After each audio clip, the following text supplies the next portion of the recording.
Historias para Catecismo. La verdadera sabiduría cristiana se encuentra en el Catecismo. Escúchanos y disfruta cada día de una historia nueva que ilustre los principios doctrinales de nuestra fe. Ya sea que te presentemos vidas de santos, anécdotas de cristianos o libros de espiritualidad católica, en Historias para Catecismo encontrarás el material necesario para disfrutar más de las verdades de la fe. Acompáñanos. El Santo de cada día. Día 30 de noviembre, San Andrés Apóstol. Fue San Andrés el primer apóstol de nuestro Señor. Natural de Betsaida, lugar próximo al mar de Galilea, ejercía con su hermano Simón el oficio de pescador. Como oyese referir lo que la fama pregonaba de San Juan Bautista, presentóse a él para recibir el bautismo de penitencia en las aguas del Jordán. Prendado de la doctrina y santidad del precursor, resolvió quedarse en su compañía y hacerse discípulo suyo. Llamábale Dios, empero, a una misión mucho más importante porque debía ser uno de los gloriosos apóstoles del Redentor del mundo. La primera entrevista que tuvo con el Divino Maestro fue encantadora y sublime. Leémosla en el primer capítulo del Evangelio que escribió San Juan. Fue precisamente este evangelista uno de los personajes de la escena. Si bien por modestia no se da a conocer, dice así: hallábase un día el Bautista a orillas del Jordán con 2 discípulos suyos, y viendo a Jesús que pasaba les dijo: Este es el Cordero de Dios. En oyendo esto, fuéronse los 2 discípulos en seguimiento del Salvador. Entonces se volvió Jesús y viendo que le seguían les preguntó: ¿Qué buscáis? Respondieron ellos: Maestro, ¿dónde habitas? Venid y lo veréis, repuso. Fueron pues y vieron dónde moraba y se quedaron con él. Aquel día era entonces como la hora 10:00, las 4 de la tarde. Uno de los 2 que siguieron a Jesús era Andrés, hermano de Simón Pedro. El primero a quien éste halló fue Simón, su hermano, y le dijo: Hemos hallado al Cristo, el Mesías. Y lo llevó a Jesús. Y Jesús, fijando los ojos en él, dijo: Tú eres Simón, hijo de Juan, en adelante te llamarás Cefas, nombre que significa piedra o Pedro. ¿Fue pura casualidad el encuentro de Andrés con su hermano? Parece que no. Entienden los comentaristas que fue diligencia de su celo, porque en habiendo hallado al Mesías y descubierto tan grande bien, ardió en deseos de que otros le conocieran. Y si es llamado el primero entre los apóstoles, no es solamente porque había llevado a presencia de Jesús a su hermano Simón. Después de esta primera conversación, volvió Andrés a sus ocupaciones ordinarias de pescador. Poco más tarde, caminando Jesús por la ribera del mar de Galilea, en las cercanías de Betsaida, vio a los 2 hermanos, Simón y Andrés, que echaban las redes y les dijo: Seguidme, que yo os haré pescadores de hombres. Y añade el Evangelio: y ellos dejaron enseguida sus redes y le siguieron. Desde este suceso, los evangelistas nombran muchas veces a San Andrés. A tanto llegó su familiaridad con el Divino Maestro, que los exégetas, y entre ellos San Beda, lo proclaman el introductor cerca de Jesús, pues a este apóstol se dirigían ordinariamente los que deseaban hablar con el Salvador y que por timidez o por otra cualquiera razón no osaban acercársele. San Jerónimo atribuye este privilegio a que San Andrés era virgen. Apostolado de San Andrés. Después de la venida del Espíritu Santo sobre el colegio apostólico, predicó Andrés en la ciudad santa, en Judea y en Galilea, hasta que llegó el momento de separarse de los apóstoles para llevar la buena nueva a lejanos países.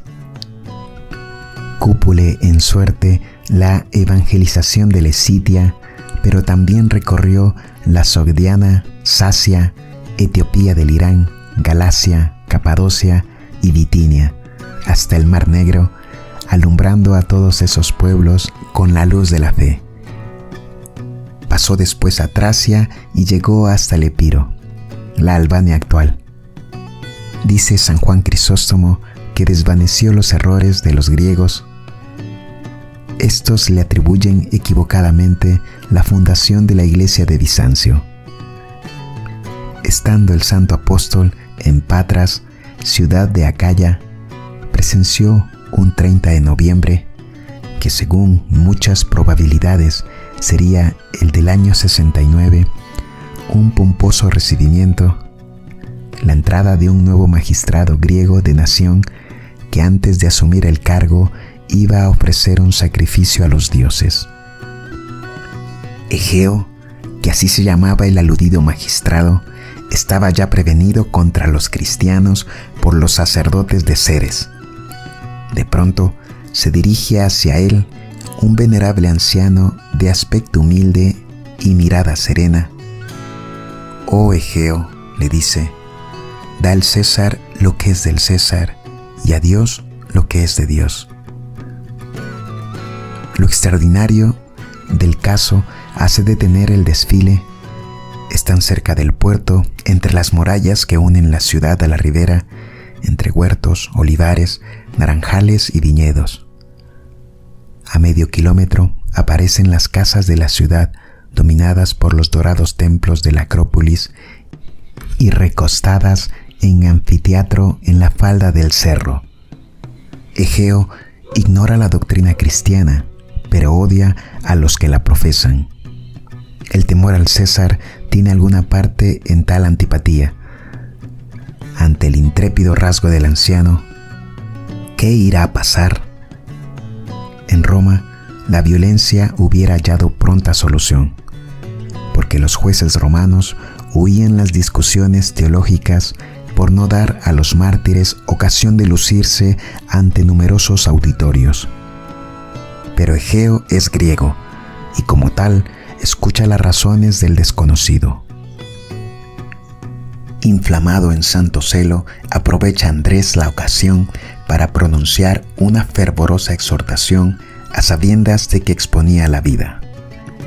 «Cuán dichoso serías, oh Egeo», exclama, «si quieres conocer el inefable misterio de la cruz, que en su infinita caridad escogió el autor del género humano para obrar en ella nuestra restauración, porque has de saber que habiendo sido perdidas las almas, no podían ser rescatadas más que por el misterio de la cruz. El primer hombre introdujo la muerte en el mundo al comer del fruto del árbol de la prevaricación, y por esto fue necesario que la muerte fuese vencida y destruida por el árbol de la pasión. Y así, como una tierra virgen había servido para formar al primer hombre, era también necesario que el Cristo, Hijo de Dios, y al mismo tiempo hombre perfecto, naciese de una virgen inmaculada. De este modo, el Hacedor del primer hombre devolvió al género humano la vida que había perdido y sustituyó el árbol de la concupiscencia por el árbol de la cruz.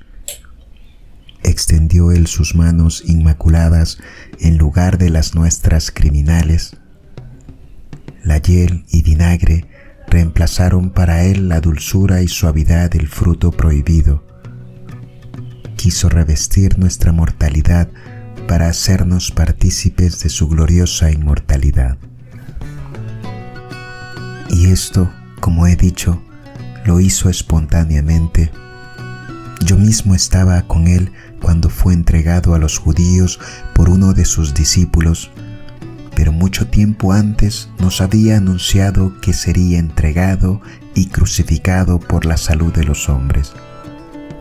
Nos predijo también que resucitaría el tercer día, y como le dijera a mi hermano Pedro: «No, Señor, eso no sucederá». Jesús le reprendió enérgicamente: «Lejos de mí, tentador. Vosotros no entendéis las cosas de Dios». Para mostrarnos más claramente que era voluntad suya sufrir, nos decía: «Tengo poder para dejar esta vida y también la tengo para recobrarla».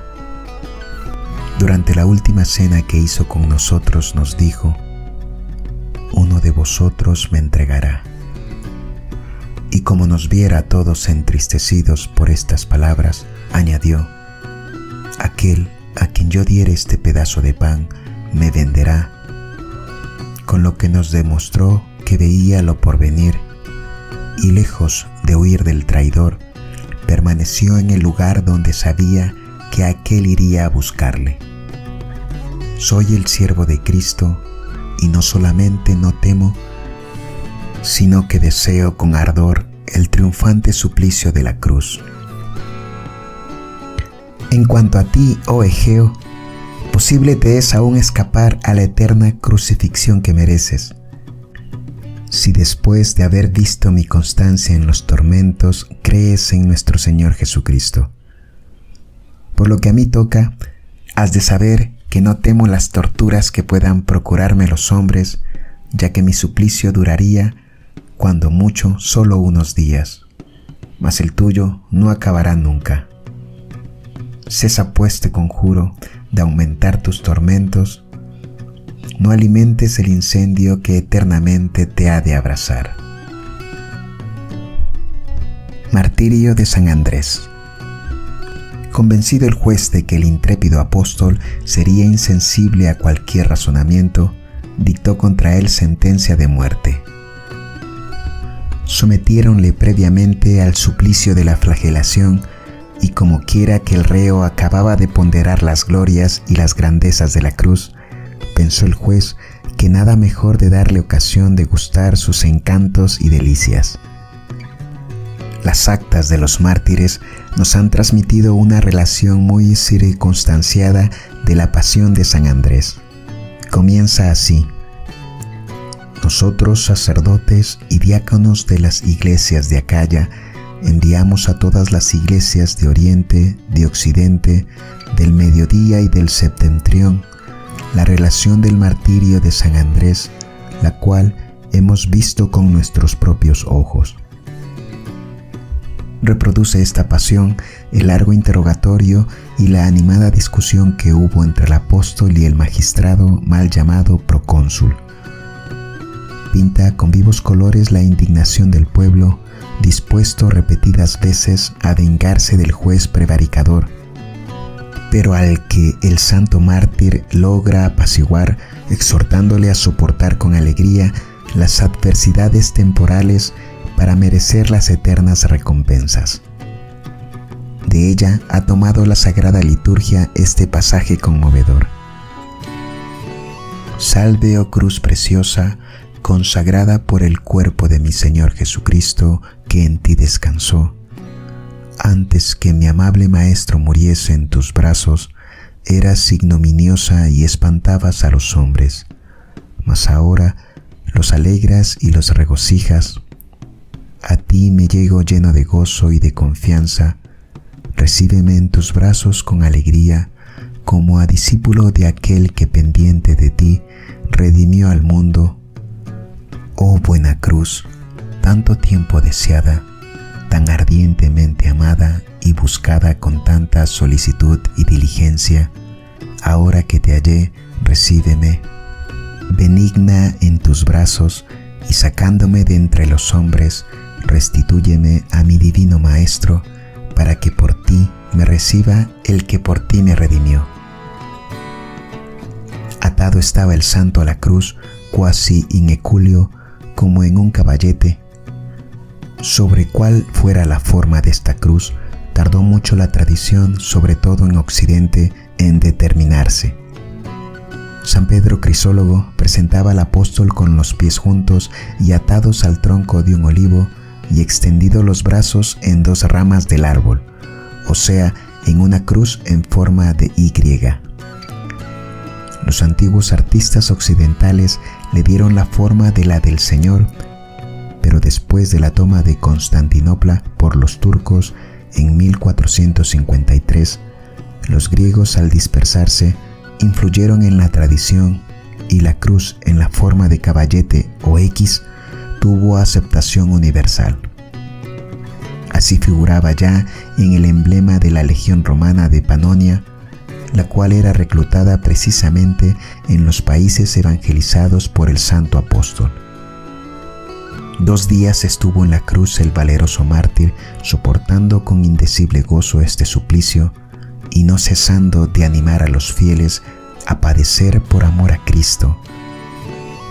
Después de que pasaran estos 2 días, y sin que su ánimo hubiera aflojado un solo instante, remató esta miserable vida mortal y comenzó la eterna y bienaventurada. Acercóse a la cruz una noble matrona llamada Maximilia, viuda y fervorosa cristiana, y haciéndose cargo del sagrado cuerpo, lo depositó en el sepulcro que se había construido para sí en su huerto. Allí también encerraría la cruz y demás instrumentos de suplicio según era costumbre. Reliquias y culto en Oriente y en Italia. En el siglo VI, San Gregorio Magno, a quien se atribuye el primer oficio de San Andrés, decía que la tumba del apóstol estaba en Patras y que era muy celebrada como lugar de peregrinación. Allí se realizó el portentoso milagro de la curación de Mummolo, embajador de Teodoberto, rey de Austrasia, en la corte del emperador Justiniano, aunque ya por entonces estaba el sepulcro vacío, porque en el año de 357, imperando Constancio, se habían trasladado las sagradas reliquias a Constantinopla, excepto algunas partecillas que se mandaron a Nola, a Milán y a Brescia, y la cabeza, la cual se dejó en Patras. El 6 de abril del año 399 comenzaron a acudir grandes peregrinaciones. San Juan Crisóstomo en persona organizó una procesión general en la que hizo invocar al santo patrono de Bizancio. La princesa Arcadia fundó el monasterio de San Andrés y en la isla de este nombre se construyó otra iglesia. Un 28 de julio, hacia el 550, dispuso el emperador Justiniano I que las sagradas reliquias fuesen retiradas de la cripta o confesión en que yacían y se las colocase debidamente en una arquilla o urna de plata. Cuando los latinos se apoderaron de Constantinopla en 1204, apoderáronse también de los preciosos tesoros de reliquias que en las ciudades se encerraban. Pedro de Capua, cardenal legado, tomó el cuerpo de San Andrés el 9 de mayo de 1210 y se lo llevó a Amalfi, la cual era su patria. Esta fue la tercera traslación del apóstol que se conmemora el 9 de mayo. Más tarde, cuando los turcos se apoderaron de Constantinopla, Tomás, déspota del Peloponeso, salvó el sagrado cráneo de sus atropellos y lo trasladó a Roma. Siendo sumo pontífice Pío II, el cual salió a recibirlo como a 2 millas fuera de la ciudad y lo entró triunfalmente el 12 de abril de 1462. Esta fue la cuarta traslación. Celébrase el 9 de abril, día en que llegó a las puertas de la ciudad. Del cuerpo del santo salía una especie de maná u óleo suavísimo y de agradable olor, prodigio que aún perdura en Amalfi, donde se venera. El Señor, para honrar la memoria de su apóstol y premiar la fe de los creyentes, realizó grandes maravillas entre los enfermos por medio de este óleo. San Andrés, patrono de eslavos, escoceses y borgoñones. La devoción y culto al insigne apóstol están arraigadísimos en la Europa central y oriental, principalmente entre los eslavos. No han olvidado estos que de él recibieron la luz del Evangelio y que fue su padre en la fe. Por doquiera han levantado templos en su honor. Admíranse algunos muy hermosos en Moscú, Cracovia, desde el siglo XII, Varsovia y en Kiev, que lo llama su apóstol. Hasta en el Cáucaso, la ciudad de Andrewa conserva piadosamente su culto. Pedro el Grande reconoció este patrocinio y puso bajo su protección la Suprema Orden de Caballería que fundó en 1698, el día de San Andrés.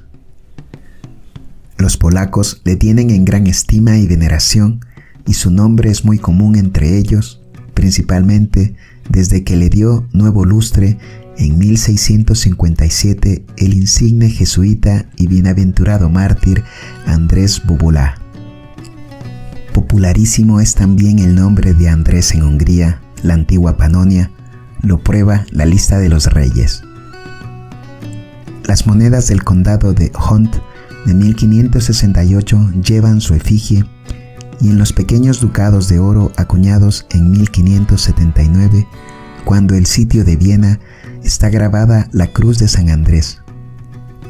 Sin duda, de allí se extendería su culto por Alemania, donde hallamos importantes iglesias consagradas a él y donde la efigie o la cruz del apóstol aparecen en las antiguas monedas de Oldenburgo, Juliers, Thorn, Emden y Kampen, ciudades del Sacro Imperio.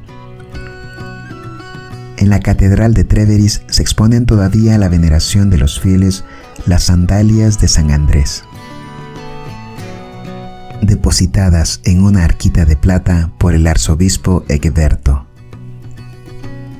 A Gran Bretaña, al igual que a Córcega, fue importado el culto del Santo Apóstol por monjes benedictinos, discípulos de San Gregorio Magno y compañeros de San Agustín, primer arzobispo de Canterbury. En 674, San Walfrido